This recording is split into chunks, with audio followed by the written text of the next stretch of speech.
Rugby World Cup 2023, game number 7. One of the big ones from round number 1. Springboks and Scotland. Number 2 in the world against number 5 in the world. That pool looks awful, but it looks great in terms of the games we're going to get. Kind of glad the All Blacks aren't in that pool, just quietly. But yeah, man, we're going to go through some lineups, some stats, some predictions, recent history.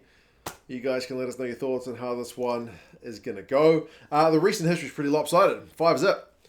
5-zip to the Springboks. That does date back to 2013. 3 of the games at Murrayfield, 1 in South Africa, and 1 at the 2015 World Cup, all won by the Boks. The closest being 26-20 back in 2018. Most recent game back in 2021 was 30 points to 15. So, yeah, the Boks seem to have the Scots number. 2010 is the last time the Scots had a win. But when was the last time the Scots were the number 5 team in the world going into a Rugby World Cup? So, who knows, man? This World Cup is looking very, very open. We will start with the Scots. Their side is a little bit changed up from their last game that they played against Georgia, where they had the kind of quiet first half. But they did, I feel like, tire the Georgians out to the point where they were able to open them up in the second half. So fitness was key. Schoeman, Turner, and Fagerson, that's the front row. Probably your best front row. It's good to have Fagerson back. I mean, we all love Nell, but you feel like Fagerson is your best guy for scrummaging to start at tight head. As long as he keeps his head and doesn't give away any dumb penalties, he's probably good for at least one. As long as it's just a penalty and not a card, I think you'll be fine. And then Schoeman has been not only a great scrummager, but also a big ball carrier. I love the way the crowd gets behind him, and he's known to burrow over from close range every now and again. Richie Gray and Grant Gilchrist is the second row, so I like having big Richie Gray there in the absence of his brother. You're going to need some beef against the Springbok pack, so he adds a bit of that. And then Captain Jamie Ritchie, Rory Darge, and Jack Dempsey is the back row. I like the fact that Rory Darge has pipped Hamish Watson. I'm sad to say it, because Hamish Watson across the years has been one of my favourite Scottish players to watch, but I feel like the torch has been passed, and Darge, similar to what we've seen in Australia with Hooper getting replaced by McWright, I feel like it's a different situation, but Watson is getting replaced by Darge for a reason, man. His ball carrying is great. He loves a tackle, and he gets over the ball at the breakdown. So exactly what you need. And then Jamie Ritchie is also one of their key guys at getting over the ball at the breakdown too. So expect the Scots to be competitive at ruck time. And then Jack Dempsey with those big ball carries from number 8. He's going to be asked to do that all day long. Number 9 and 10, Ben White and Finn Russell, has to be one of the most exciting 9-10 combos in World Rugby. Everyone talks about Finn Russell, obviously, because the guy is a bit of a miracle worker. He can do insane things that most rugby players can't do with his kicks and his offloads and the time he seems to have on the ball. He's been cranking through the run meters as well for you stats fans. And then Ben White also, I think, just adds a bit of zip to that Scottish attack. He's also fond of a wee snipe. Distribution's quick, which is what you need with the Scottish attack. So I feel better having Ben White there. Maybe he had a little bit of an injury scare before the World Cup, but he's fit and good to go. Sione Tuipulotu and Hugh Jones in the midfield. They're going to need to continue that kind of telepathic relationship they have in terms of setting each other up and putting each other through gaps. And then the wings and the fullback, you got to love him, man. Duan van der Merwe on the left wing, Darcy Graham on the right, who's back into the 23 after also having a wee niggling injury of his own. And then Blair Kinghorn in his, I think, preferred position of fullback rather than 10. He can play make it 10, but he's also, you know, as a kind of guy who's come through initially as an outside back, he's got the gas. And a bit of height on him, so yeah, dangerous guy to be taken from the back. I mean, Duan van der Merwe, I think he scored 3 tries recently. He's been averaging almost 100 metres a game. He's been averaging about 9 defenders beaten a game. The guy is nuts. Now, whether he gets that kind of pay against the Springboks remains to be seen.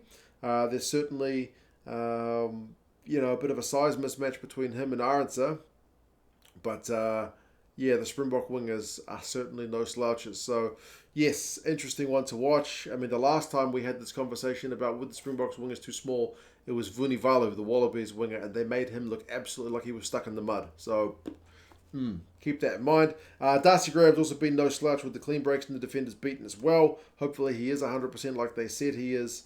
Top tacklers are Darge and Xander Fagerson, kind of unsurprisingly. You got to watch out for Russell's kicking game. He's been setting up a heap of tries. Bench-wise, Dave Cherry, Jamie Batty, Via Pionell, Cummings, Fagerson, that's Matt Fagerson, and then 3 backs in Ali Price, Cam Redpath, and Ollie Smith. So it's a good thing about the Scottish squad, which maybe you haven't had in the past. There's just some nice depth there, man. I mean, I like Nell as a replacement towards the end of the match rather than a starter.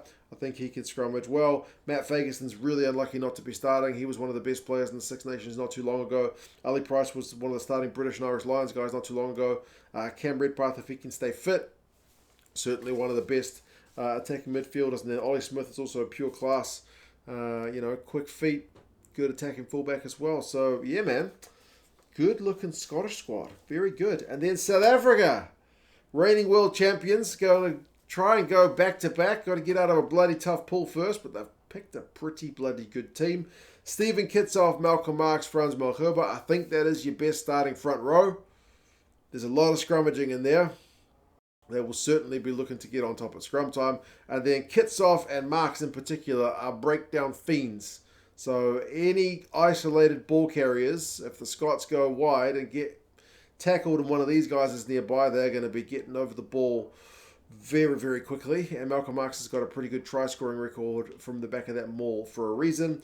Etzebeth and Mostert is maybe not the starting second row we had in mind, keeping in mind that Nche didn't make the squad with injury.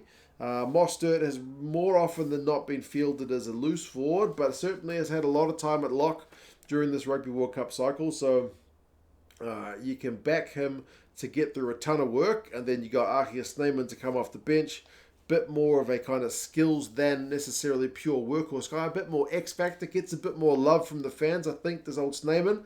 But yeah, I guess you can expect Mostert to be tackling the house down because I can't imagine the big Eben is going to go off anytime soon. Kolisi captains the side at 6, having had his own return from injury. And geez, that guy has hit the ground running. Unbelievable for guys like that. Doesn't seem to need any time to warm up. He's been just straight back into it, getting try assists and whatnot. Pieter-Steph has also recaptured some of his 2019 form. I'll get to his stats in a second. And then Wiese is the preferred option at 8. Big, hard-carrying, ball-carrying number 8. And then there is Vermeulen on the bench too. So I expect Wiese to be under the instructions to just go gangbusters for 40, 50 minutes and then be replaced. Backs-wise, Faf de Klerk and Manie Libbok. That's your 19 combo. Faf can be looked upon to kick them out of trouble if needs be, and Manie Libbok found his goal-kicking touch in that final match for the Springboks, plus when you add to that his running game, could be real deadly. Allende comes into the 12 jersey and Kriel into 13 after not playing in the starting lineup last time. That's maybe a little bit more familiar. Kriel, I do think, is in good form too. I mentioned the wingers, Kurtley, Arendse, and Cheslin Kolbe. Cheslin's stats, like, bro, the guy's making, how many defenders beaten was it?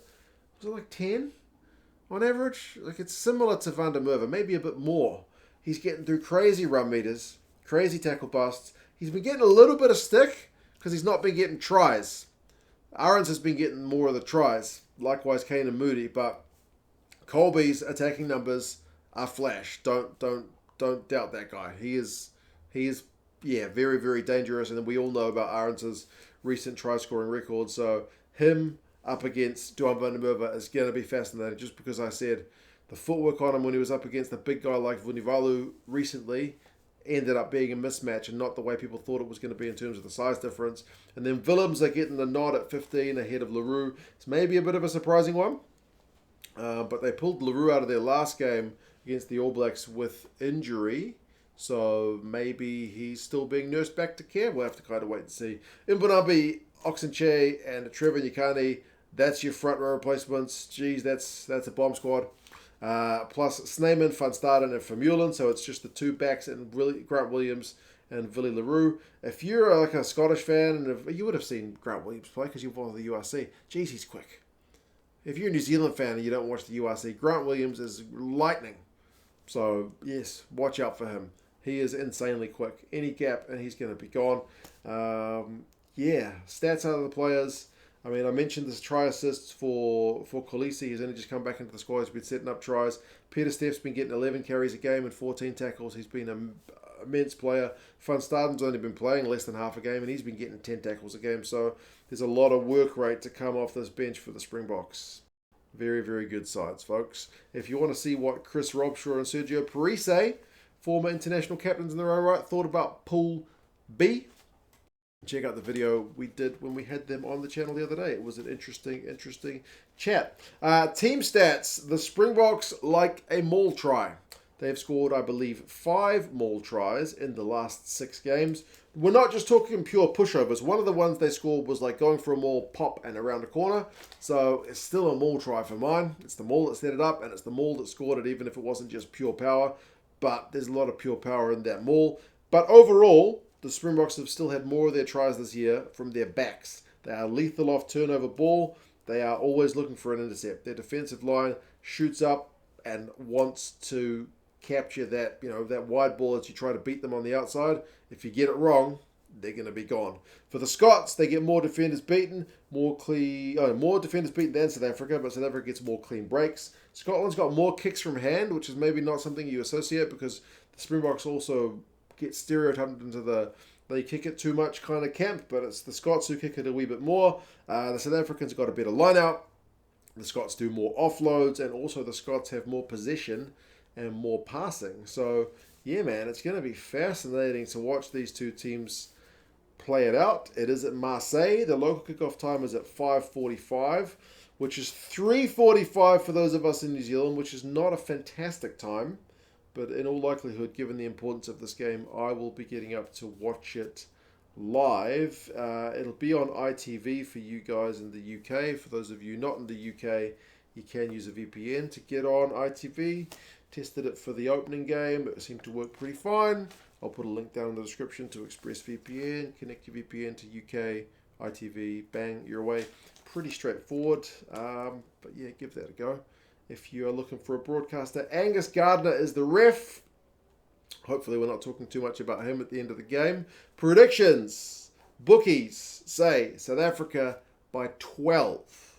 Rugby forecast algorithm says South Africa by 18. We will see, folks. It's going to be a fascinating one. Also, almost forgot, this thing arrived from Angus. It is a Scotland Rugby World Cup 2023 jersey with the tartan on the side and everything. Fantastic, man. It was actually already opened by my neighbour who had it delivered to them in error and just decided to just open it in Scotland. Oh, that's not mine. So, yeah. It's, I don't know how long it's been there, but it's here now. So, just in time for the World Cup, Scotland jersey. Cheers, Angus, man. Much, much appreciated. I think this is the 3rd Scotland jersey I've got. For adult sizes, that's more than All Blacks jerseys I have. I only have 2 All Blacks jerseys.